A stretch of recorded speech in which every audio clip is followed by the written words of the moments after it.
Hi, this is your host. Today's question is, can I make a video about Sean Lannon? Just a reminder, I'm not diagnosing anybody in this video, only speculating about what could be happening in a situation like this.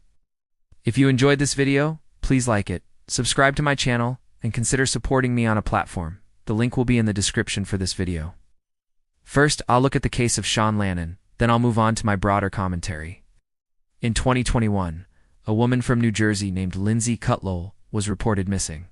Her husband, Sean Lannon, told the police that he had dropped his wife off at the bus station so she could go visit her family for Christmas. He said they were having some problems, but he didn't think that she would do anything drastic like take her own life. A couple days later, the police interviewed him again, and he changed his story. He claimed that Lindsay must have gotten off at an exit on the turnpike and walked into the woods. The police did a search, but they found no sign of Lindsay or her body. Eventually, they arrested Sean for murder. He told the police where he had hidden her body. They recovered the body, and he was charged with first-degree murder. He pleaded not guilty. A judge said that there was enough evidence to proceed with the case and bound him over for trial. During the hearing, the assistant prosecutor said that Sean had a history of violence towards women. He had been violent towards Lindsay on numerous occasions and even admitted to attacking another ex-girlfriend. Sean was denied bail and sent to jail. He remains there awaiting trial. This is a very dark subject. In 2019, just 2 years before the murder of Lindsay, Sean was involved in the death of another woman, Jennifer, who was also his girlfriend. She died of an overdose. However, he claimed that she had taken her own life. This wasn't investigated until after Lindsay was murdered. And when they dug deeper, they discovered that Sean had given false alibis in both cases. What makes this case especially heinous is that he was working as a police officer while committing these crimes. He was fired after his arrest. It appears that he was trying to cover up his crimes by making up stories about the disappearances of his girlfriends. He tried to make it seem like Lindsay left him and Jennifer took their own lives. Now, moving on to my commentary, when a husband is a serial killer, let's first talk about serial killers. This term is used to describe someone who commits 2 or more murders separated by time. This distinguishes serial killing from mass murder, which involves killing multiple victims in one event. It can also distinguish it from other forms of homicide, such as manslaughter. Serial killers are sometimes called repetitive self-secreting murderers, or serial murderers. Early in criminal psychology, people wondered if serial killers were born or made. People believed that they were born with something called constitutional psychopathy. This concept has fallen out of favor because it is too vague and not scientifically valid. People commit homicide for many different reasons. So what might motivate a husband to become a serial killer? Well, let's break this down. First, we have the serial killer, and then the husband part. Let's start with serial killing. Research suggests that a lot of serial killers were abused as children. There are 3 main categories of childhood abuse: physical, emotional, and sexual. Obviously, any of these would be bad. However, emotional abuse may be the most insidious, because it is less obvious. Emotional abuse includes things like humiliation, shaming, isolation, and manipulation. The damaging effect of emotional abuse comes from the fact that a child needs emotional support from parents or caregivers. When they don't get this, they develop negative beliefs about themselves, including feelings of shame and worthlessness. These beliefs can persist into adulthood, and the person may seek out partners who treat them poorly. They may even find this to be comforting, because it is a repetition of their past experiences. This brings us to the partner selection process. As I have discussed in other videos, serial killers often seek out partners who remind them of their parents.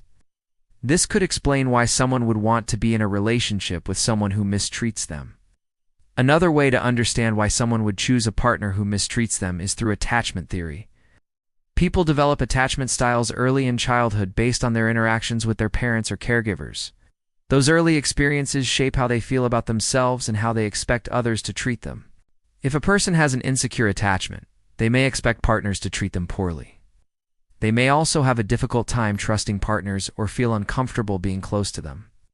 Serial killers often have insecure attachment styles, which means that they would be attracted to a partner like themselves, someone who is emotionally closed off and abusive.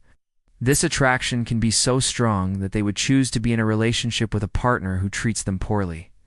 The next piece of the puzzle is the husband part. Marriage is an interesting social arrangement. A man becomes a husband by entering into a legal agreement with a woman who becomes his wife. This legal agreement is called a marriage contract. The husband and wife agree to live together and form a family unit. They usually also agree to be sexually exclusive with each other and to raise any children together. The institution of marriage provides a number of benefits. These include financial benefits, tax breaks, and inheritance rights.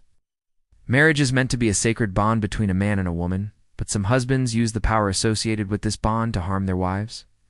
Abuse happens in about 1 in 4 marriages. Physical abuse is relatively easy to identify. This includes hitting, kicking, slapping, biting, choking, and using weapons to harm the other person. However, psychological abuse can be more subtle. This can include humiliation, shaming, isolation, and destroying the wife's property. In the United States, there are laws against domestic violence. However, it still happens every day. Many people stay in these relationships because they fear leaving the abusive spouse. They may depend on the spouse for financial support. They may also worry about what people will say, or may even try to make the best of a bad situation. Unfortunately, some serial killers also happen to be abusive husbands. It doesn't appear that there is any particular profile of a serial killer who also happens to be an abusive husband. Now, here are my thoughts on the case of Sean Lannon. First, I think it's important to acknowledge that Sean is innocent until proven guilty.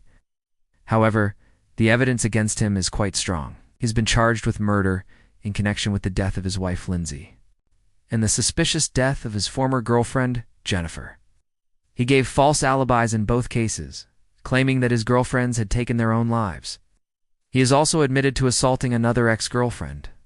All of this evidence supports the idea that Sean has a history of violence towards women. This is consistent with the pattern that many serial killers have violence in their past. Sean also appears to be emotionally unattached and detached. He was able to kill his wife and dispose of her body without showing any remorse. He also gave multiple accounts of what happened to her, changing his story several times. This lack of remorse is another characteristic seen in many serial killers. If I had to guess, I would say that Sean's motive for killing Lindsay was probably related to control. Serial killers often kill to exert control over another person. It gives them power. It allows them to dominate and humiliate their victim. Lindsay was a threat to Sean's control. She may have been planning to leave him. This would have been unacceptable to Sean, because it would mean that he lost control over his wife. So he killed her to maintain his sense of power and dominance. One final thought: a serial killer can come from any background. They can be wealthy or poor, well-educated, or have very little education. They can be employed or unemployed. Serial killers come from all walks of life, which is why it is so difficult to identify them. Sometimes the only thing that they have in common is their need for control and power over others. Those are my thoughts on the case of Sean Lannon, a man accused of murdering his wife, Lindsay. Please put any opinions and thoughts in the comment section. They always generate an interesting dialogue. As always, I hope you found my analysis of this topic to be informative. Thanks for watching.